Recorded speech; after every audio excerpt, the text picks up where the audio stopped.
Well, the Prime Minister departs Australia today, beginning his journey to the G7 summit, where a meeting with US President Donald Trump is likely. However, it certainly hasn't been confirmed.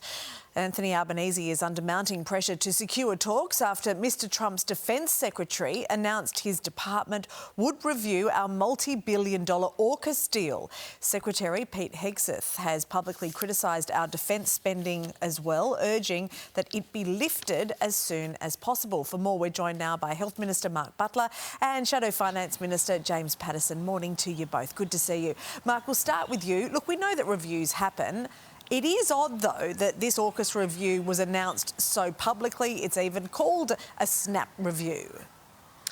Well, it is unsurprising that a new government would want to review a project as significant as AUKUS. We did it through our Defence Strategic Review, and the British government recently conducted a review itself. So this is unsurprising to us. It had been discussed with our Defence Minister, the Deputy Prime Minister, Richard Marles.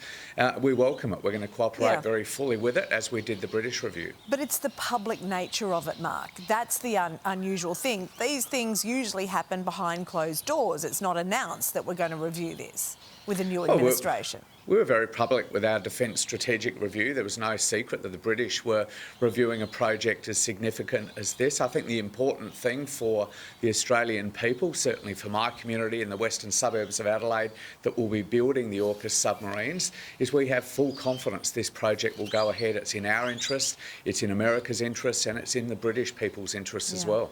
OK, James, let's talk about what the opposition thinks about all of this. Commentators this morning saying that Mr Albanese is on a mission to save the AUKUS pact. Does the coalition feel it needs to be saved?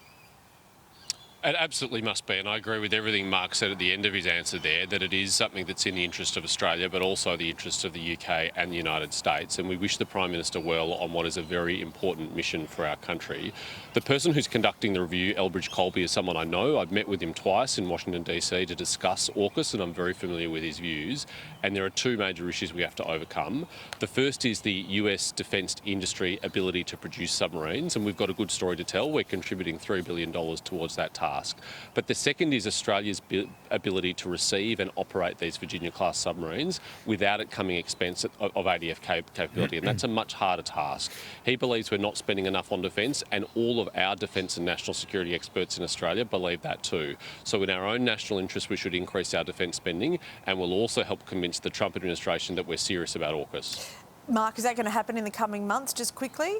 There's rumours that you are going to announce that defence spending is going to be 3% of GDP. You can do it? Well, the Prime Minister's been clear, of course, if there was a case for greater capability, we would fund that capability. There's nothing more important for a national government to do than to fund its defence. But, you know, James, through the campaign, they talked about a particular figure, not telling the Australian people where the money would come from and not telling the Australian people, importantly, about what it would pay for. So we take this project by project. If the Defence Force needs greater capability, of course an Australian government would fund it. OK, well, we understand that the Prime Minister is boarding a flight. He's got a big trip ahead. Thank you both for being with us this morning, Mark and James.